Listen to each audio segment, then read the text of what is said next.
Haji Halim sedang menunjukkan begini cara sayang kepada ibu. Wahai kalian yang tak menghormati ibu, yang menyepelekan ibu, yang merendahkan ibu. Malam ini lihat, beliau tidak ada ceramah, tidak ada tausiah, tapi langsung dibuat begini cara menghormati ibu. Ini sekarang banyak orang tak menghormati ibu. Berapa banyak ibu yang awalnya bantu-bantu, lama-lama jadi pembantu. Dulu dia tidak tarawih, kenapa? Karena kita menangis merengek di rumah. Sekarang di hari tuanya dia tidak tarawih juga. Kenapa? Dia menjaga cucunya. Berapa banyak itu terjadi. Jangan sampai. Dia tidak pernah menolak cucunya, dia sayang. Tapi kita yang berpikir, berapa kali dia tidak jadi sholat duha karena kita kencing di kaitnya. Berapa kali dia tidak tarawih karena kita menangis merengek sampai subuh datang. Berapa kali dia tidak iktikaf karena kita. Andai dia masih hidup hari ini, datang, belikan pakaian yang paling dia suka, belikan perhiasan kalau ada. Andai tidak cium tangannya, tapi yang sudah meninggal dunia, jangan lupa kau doakan, Rabbil firli wali walidayya warhamhuma kama rabbayani shaghira. Berdoa pun kau tak mau, apalagi yang akan kau bawa menghadap Allah SWT. Meregang nyawa dia melahirkan engkau. 9 bulan 10 hari kau menumpang di perutnya. 2 tahun kau menyusu, melahirkan, menetes darahnya dalam badanmu. Andai kau gendong dia dari Palembang, jangan sebut Palembang lah Pak Ustaz, dari Pekanbaru Riau, kau gendong dia sampai ke Makkah, kembali lagi, belum tentu dapat menebus satu teriakannya saat melahirkanmu. Lalu apa yang bisa kau lakukan? Datang seorang ibu pergi ke tempat servis HP. Nak, tolong anak lihatkan HP saya rusak kayaknya. Dia periksa, ini enggak rusak bu. Terus, memang anak ibu enggak nelpon. Kenapa kau tidak telepon? Datang dia ke rumah anaknya. Nak, ibu enggak ada uang mau buka puasa, bisa minjam 100.000? Apa kata si anak? Sebentar ya ma, aku tanya istriku dulu. Ini Ustaz dapat dari mana? Ada yang kirim WA grup. Jadikan ibumu seperti raja, maka rezekimu akan diberikan Allah seperti rezeki raja-raja. Bukan hadis, dapat dari grup WA. Ini ibu minta terus sholat tarawih, tapi sang anak sudah tidak bisa. Aku mau hentikan saja sholat tarawih ini, karena mau buat tenda ini tidak bisa. Tiangnya bambu, sudah bocor. Kita stop saja sholat tarawih bersama ini. Apa kata si ibu? Buatlah sholat tarawih terus, nanti Allah akan berikan engkau gedung yang besar. Dengan gedung besar itu kau akan tetap sholat tarawih. Mana gedung besar itu? Inilah dia gedung besar. Langsung dikabulkan Allah Subhanahu wa taala. Karena setelah Allah langsung orang tua. Wa qadara rabbuka alla ta'budu illa iyyah. Allah sudah wajibkan engkau menyembah Allah. Setelah Allah, wa bil walidaini ihsana. Kedua orang tua. Jangan kau lawan ibumu. Kayak anak-anakku, jangan kau lawan ibumu. Karena kau lawan ibumu, kau tak pernah mencium kebahagiaan. Walaupun hartamu banyak, kau akan berenang dalam air mata penderitaan sampai kematian datang. Ada pezina hidup di dunia senang, ada pecandu narkoba hidup di dunia senang, tapi orang yang durhaka tetap dapat dosanya dibalas Allah di akhirat. Di dunia coba dapat. Ustaz, kalau di akhirat dapat, di dunia dapat, untuk apa lagi di dunia? Yang di dunia itu DP-nya. Nanti di akhirat akan kau dapatkan cashnya. Oleh sebab itu jangan main-main dengan ibu. Datang seorang laki-laki, ya Rasulullah, izinkan aku mati syahid. Karena orang yang mati syahid itu tidak akan merasakan sakratul maut illa kal qars, seperti cubitan pada tangan. Izinkan aku mati syahid, karena kalau aku mati syahid tidak akan ada azab kubur. Izinkan aku mati syahid, karena kalau aku mati syahid tidak akan ada hisab, langsung masuk surga. Nabi bertanya, alaka min ummin, ibumu masih hidup? Ibumu ada di rumah? Ya. Ilzam rijlaiha fathammal jannah, urus tapak kakinya, akan kau dapati surga di sana. Tak perlu kau mati syahid, tapak kakinya kau urus, kau dapati surga di sana. Kalau tapak kakinya kau urus dapat surga, apalagi kau urus kepalanya, apalagi kau urus badannya. Pulang dari sini, urus ibumu, mandikan dia, belikan pakaian yang baik, cari makanan kesukaannya. Kalau dia sudah meninggal, maka kau datang ke sana, langsung dapat tisu. Bapak Ibu yang dimuliakan Allah Subhanahu wa taala. Ini Ustadz suaranya menggelegar nih, marah apa? Enggak, saya tak marah. Terus dikasih Haji Halim buka nasi kuning tadi, makanya suara menggelegar. Dimasukkan Pak Kapolda daging sama ayam 3. Masya Allah, ini kari Palembang nih Pak Ustaz. Mantap, menggelegar suara kita di luar. Bapak Ibu yang dimuliakan Allah Subhanahu wa taala, datang seorang laki-laki, kata Nabi sallallahu alaihi wasallam, nanti akan ada laki-laki yang datang kemari minta doanya, doanya kabul. Sahabat heran, kami yang hidup sama Nabi, kami yang perang sama Nabi, kami yang jihad sama Nabi, kenapa mesti minta doa dia? Dia tidak pernah ketemu Nabi.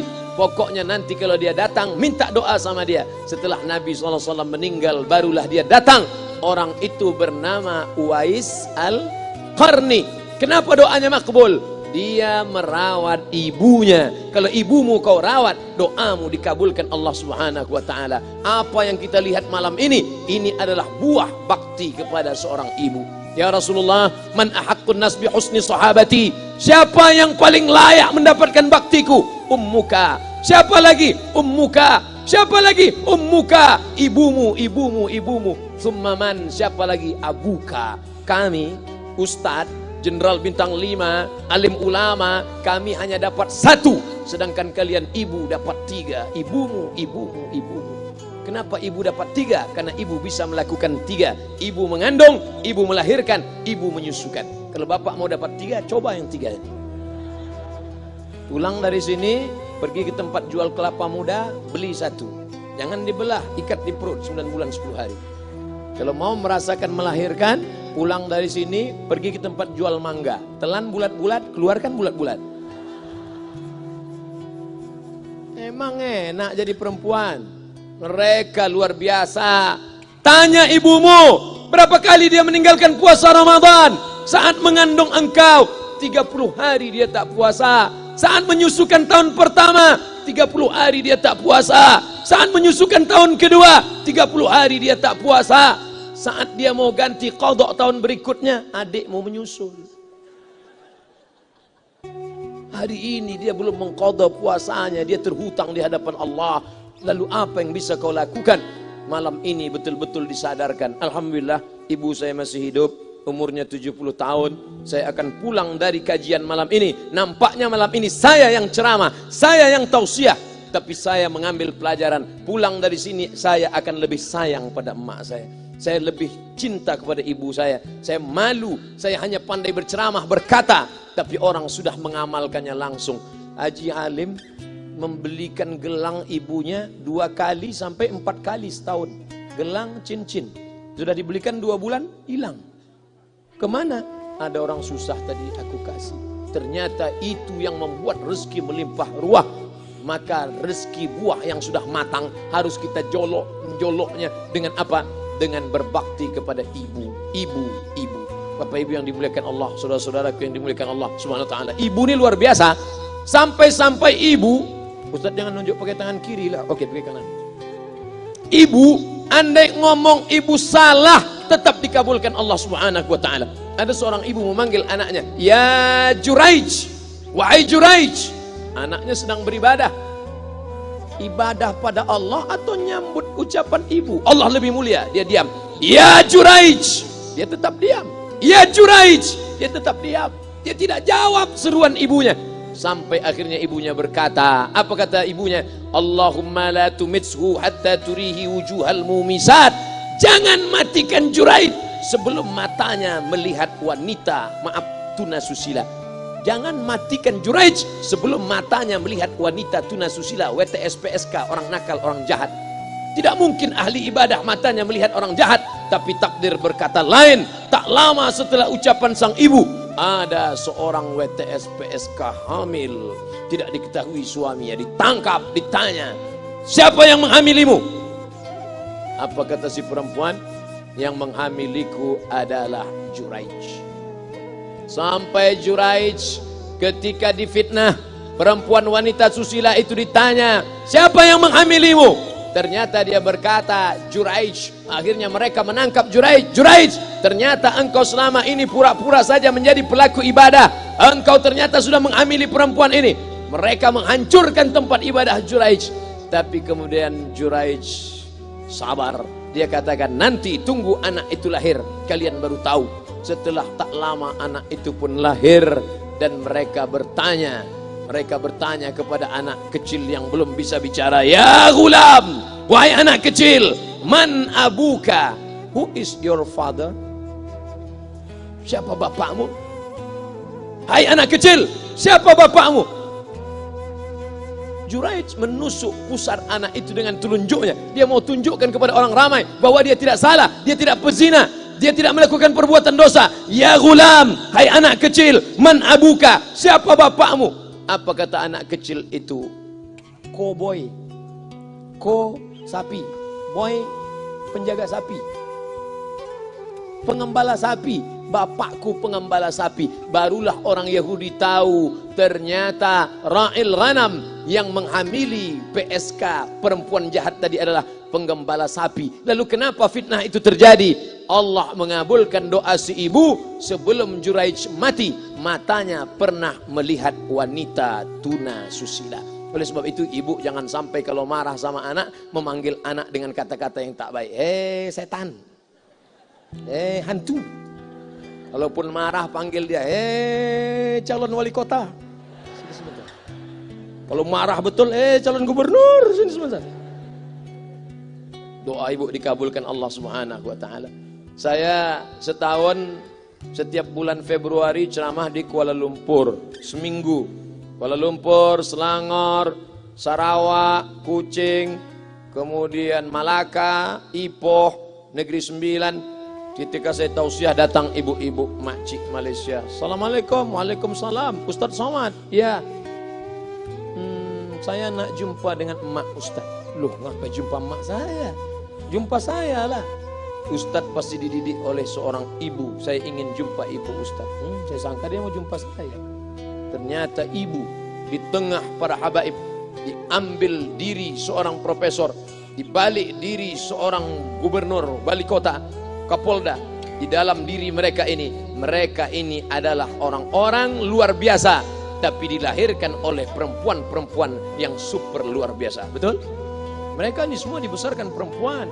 Makanya ada ungkapan al-jannatu tahta aqdamil ummahat, surga di bawah telapak kaki ibu. Tapi ada yang mengatakan itu dulu Pak Ustaz, sekarang sudah berubah, surga di bawah telapak kaki babysitter. Karena banyak yang menitipkan anaknya kepada penitipan anak. Jangan Bu, walaupun kau wanita karir, tidak seberapa itu, tidak dapat kau tebus kehilangan masa-masa manja mereka dengan pendidikan. Ini banyak ibu-ibu sekarang sudah tidak lagi mengurus anaknya. Padahal 6 tahun pertama, the golden age, usia emas, ibu harus ikat hubungan emosional dengan anak. 2 tahun pertama, susukan. 2 tahun kedua, lompat-lompat, lari-lari, lucu-lucu. 2 tahun ketiga, mulai menghafal surat-surat pendek. Umur 7 tahun, baru dia sholat. Begitu. Sekarang banyak. 2 tahun pertama, dia titipkan ke Al-Baqarah, sapi betina. 2 tahun kedua, dia titipkan ke PAUD dan BUUD. 2 tahun ketiga, dia titipkan ke TK. Akhirnya anak putus kontak. Setelah anak remaja, baru ibunya nanya, Ustadz, kenapa anak saya lebih mau curhat sama pacarnya daripada sama saya? Karena anak sudah lost contact, putus hubungan dengan ibu. Itulah yang dulu dikejar dengan wanita karir. Pergi pagi, pulang petang, peras keringat, banting tulang, tunggang langgang, lintang pukang. Tak dapat kau tebus dengan apapun. Oleh sebab itu, kalau kau sayang kepada mereka, besarkan mereka. Nanti setelah dia SMP, kau tetap bisa berkarir, tetap bisa apapun. Tapi usia emas ini tetap jaga mereka. Di balik anak-anak yang luar biasa, ada ibu yang luar biasa. Di mana letak ibu luar biasa itu?